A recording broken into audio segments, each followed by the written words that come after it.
Hello guys, welcome to AD mystify. आज की इस वीडियो में हम द सेलर मूवी का एक्सप्लेनेशन देखने वाले हैं और ये एक्सप्लेनेशन 6 पार्ट में डिवाइडेड होंगी। द सेलर मूवी एक मिस्ट्री थ्रिलर मूवी है और इस मूवी का IMDb रेटिंग है 5.2 out of 10। So let's start the explanation. Part number 1। Movie start होती है और हमें एक बड़ा सा घर दिखाया जाता है जहाँ पर एक फैमिली रहने के लिए आए थे। इस फैमिली में 4 मेंबर थे। उनमें एक हस्बैंड वाइफ और उनके 2 बच्चे थे जिनका नाम था कैरी, उनके पति ब्रेन, उनका बड़ा बेटी एली और उनका छोटा बेटा स्टीफन। वो सब घर में घूम रहे थे और सब कुछ देख रहे थे। तभी एली की नज़र एक बंद कमरे में पड़ती है और वो अपने पापा से कहती है कि ये कौन सा रूम है पापा। तभी ब्रेन बोलता है ये एक बेसमेंट है जहाँ पर हम अपने काम न आने वाली सब चीज़ें रखते हैं। और फिर वो दोनों बेसमेंट के अंदर देखने के लिए गए। वहाँ पर बिल्कुल अंधेरा था। फिर ब्रेन बेसमेंट से बाहर निकल गए, लेकिन एली उसके अंदर ही थी और वो जब बाहर निकलने वाली थी तभी बेसमेंट के दरवाजे बंद हो गए और वो ज़ोर से चिल्लाने लगी। बाहर बाकी लोग दरवाज़ा खोलने की कोशिश कर रहे थे और तभी एली को बेसमेंट के अंदर से किसी के चलने की आवाज़ मिल रही थी। इससे डर कर और वो और ज़ोर से चिल्लाने लगी और बाहर ब्रेन को एक चाबी मिली दरवाजे के ऊपर से और वो दरवाज़ा खुल जाता है इस चाबी से।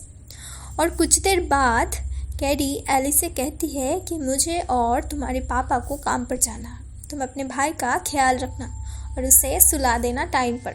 और रात होने पर एली और उसका भाई स्टीवन एक ग्रामाफोन निकालते हैं गाना सुनने के लिए, लेकिन उस ग्रामाफोन के अंदर से गाने के बदले एक प्रोफेसर की आवाज़ सुनाई देती है जो कि कुछ फार्मूले बोल रहे थे और फार्मूले के बाद 1 2 3 4 ऐसे काउंट करने लगते हैं। और तभी रूम का लाइट फ्लैक्चुएट करने लगता है और बेसमेंट भी अजीब दिखता है। तभी एली स्टीवन को बोलती है कि बहुत हो गया, अब तुम जाकर सो जाओ। फिर एली बहुत रात तक टीवी देखने लगती है। Part number 2। तभी बेसमेंट के अंदर से हवा चलने की आवाज़ आती है और पावर ऑफ हो जाता है। फिर एली कैरी को फ़ोन करके सब बोलती है। तभी कैरी कहती है कि तुम बेसमेंट में जाकर पावर को एडजस्ट कर दो, लेकिन एली जाने से इनकार करती है। फिर कैरी कहती है मैं हूँ तुम्हारे साथ फ़ोन में, तुम जाओ और डरो मत। फिर एली बेसमेंट में जाती है और सीढ़ी से उतर रहती है और एक एक सीढ़ी काउंट भी कर रही थी। कॉल पर कैरी भी थी, लेकिन एली काउंट करते करते 19-20 तक पहुंच चुकी थी। तभी कैरी चौंक जाती है क्योंकि बेसमेंट में सिर्फ 10 ही सीढ़ियाँ थे। फिर कैरी डर कर ब्रेन को लेकर जल्द से जल्द अपने घर पहुंच जाती है। फिर बेसमेंट में जाकर एली को ढूंढ रखती है, लेकिन ब्रेन और कैरी को एली कहीं नहीं मिलता है और वो दोनों उदास हो जाते हैं। यहीं से ही मूवी का मेन स्टोरी स्टार्ट होता है। अगली सुबह ब्रेन कैरी को बोलता है कि तुम ज़्यादा फिक्र मत करो, मुझे लगता है कि एली हमारे साथ रहना ही नहीं चाहती थी, इसलिए उसने ये सब किया है। तभी कैरी बोलती है नहीं, ऐसा नहीं है, क्योंकि उस रात मैं उसके साथ फ़ोन में थी और वो बहुत सारे सीढ़ियाँ गिन रही थी और ये एक अजीब सी बात है। Part number 3। फिर ऐसे ही बहुत दिन बीत जाते हैं और कैरी ने पुलिस को भी सब इन्फॉर्म कर दिया था और कैरी ने पुलिस को बोल के रखा था कि आप लोग प्लीज़ मेरे बेसमेंट चेक करने के लिए ज़रूर आना। फिर कैरी अपने बेसमेंट में एक लाइट लेकर उसके अंदर चेक करने के लिए गया और सीढ़ियों में कुछ सिंबल्स लिखा हुआ भी दिखा और 10 नंबर सीढ़ियों में आके कुछ फार्मूले लिखा हुआ दिखा कैरी को। और फिर दीवार पर लाइट से देखने पर खून से कुछ ड्रॉ किया हुआ तस्वीर दिखा कैरी को। इसे देखकर कैरी ज़ोर से चिल्ला उठी। तब तक पुलिस का टीम आ चुका था और वो लोग सैंपल कलेक्ट करके चले भी गए। फिर पुलिस कैरी को और ब्रेन को बोलता है कि आपने नीचे जो भी देखा वो एक पेंटिंग था, आपने जिस लाइट से दिखा इसके वजह से वो पेंटिंग ऐसी लगी, डरने की कोई बात नहीं है। फिर पुलिस कहता है कि आप उस घर का हिस्ट्री मालूम है, वो घर 1985 में बना हुआ था। तब कैरी बोलती है हमें ज़्यादा कुछ नहीं पता है, कम दाम पर मिल रहा था इसलिए हमने ख़रीद लिया। फिर पुलिस कहता है मैं और मेरी पूरी टीम पूरी कोशिश कर रही है एली को ढूंढने की, आप लोग चिंता मत कीजिए। अगली सुबह कैरी किसी चीज़ की तरह ध्यान से देख रही थी। ये देखकर ब्रेन बोलता है कैरी तुम ज़्यादा परेशान मत हो, एली जल्द ही मिल जाएगी। फिर कैरी बोलती है कि तुमने ये सब सिंबल्स को नोटिस किया है जो घर के हर दरवाजे पर है।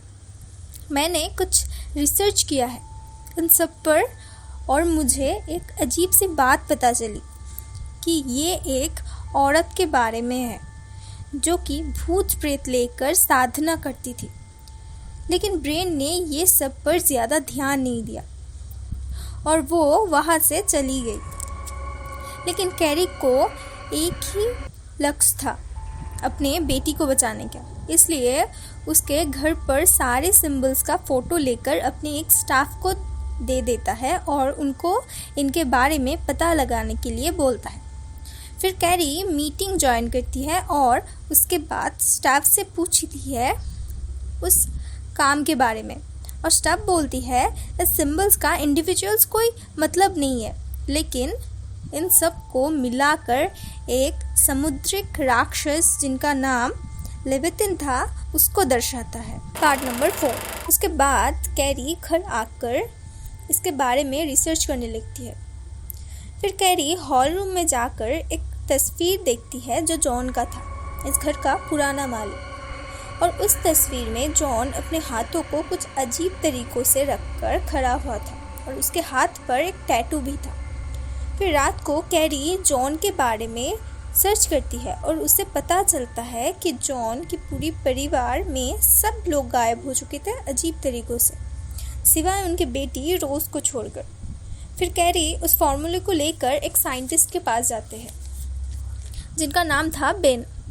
फिर बेन बोलता है मुझे कुछ समय चाहिए इस फॉर्मूले को सॉल्व करने के लिए क्योंकि ये अलग डायमेंशन में है। फिर हमें दिखाया जाता है कैरी का फ़ोन में कुछ प्रॉब्लम हुआ है, इसलिए वो सिम चेंज कर रही थी और सिम चेंज करने के बाद ही बेन का फ़ोन आता है और कैरी को बोलता है तुम इतने देर से फ़ोन क्यों नहीं पिकअप कर रही थी। कैरी उसके फ़ोन के प्रॉब्लम के बारे में बोलता है। तभी बेन कहता है कि मैंने तो तुम्हें कुछ देर पहले ही फ़ोन किया था। तभी एक आदमी कुछ काउंट कर रहा था। ये सुनकर कैरी चौंक जाती है और फ़ोन काट देती है। फिर ये सारी बात कैरी ब्रेन को बोलता है और ब्रेन ये सब सुनकर गुस्से में बेसमेंट में जाकर सीढ़ी के ऊपर जो फॉर्मूले लिखा हुआ था उसे तोड़ने लगता है। Part number 5। और तभी स्टीव देखता है एक रूम पर एली को बैठा हुआ और वो चिल्लाकर अपने मम्मी पापा को बुलाता है और वो दोनों आकर देखता है वहाँ पर एली नहीं है और उस रूम पर कैरी का फ़ोन भी मिलता है ब्रेन को। तभी ब्रेन ये सब पर भरोसा करने लगता है। अगले दिन कैरी रोज़ के साथ मिलने जाती है और फिर रोज़ के पास जाकर कैरी कहती है कि मुझे आपसे कुछ इन्फॉर्मेशन चाहिए। आप तो जॉन की बेटी है तो प्लीज़ मुझे इस फॉर्मूले के बारे में कुछ बताइए। तभी रोज़ लिखती है लेविथिन राक्षस के बारे में और बोलती है मेरी पापा ने ही इस राक्षस को बुलाया था बहुत कुछ करके, क्योंकि मेरे भाई बहुत बीमार था। फिर मेरा भाई ठीक हो गया था, लेकिन उस राक्षस की बुरी नज़र हमारे परिवार पर पड़ चुका था और तुम लोग जिस घर में रहते हो वो पूरा घर ही बेसमेंट है। ये सब सुनकर कैरी अपने घर पर चली जाती है। फिर हमें दिखाया जाता है स्टीव अपने ड्रोन लेकर खेल रहा था। तभी उसे कुछ दिखता है और वो उसकी तरफ चलने लगता है और दूसरी तरफ ब्रेन और कैरी को दिखता है कि जब भी ग्रामाफोन ऑन होता है तभी बेसमेंट से कुछ आवाज़ होता है।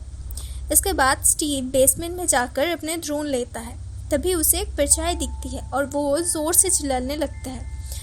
इस आवाज़ सुनकर ब्रेन और कैरी भागते हुए स्टीव के पास आते हैं और फिर एक बंद जगह पर स्टीव को देखते हैं और फिर उसे उस जगह से बाहर निकालते हैं।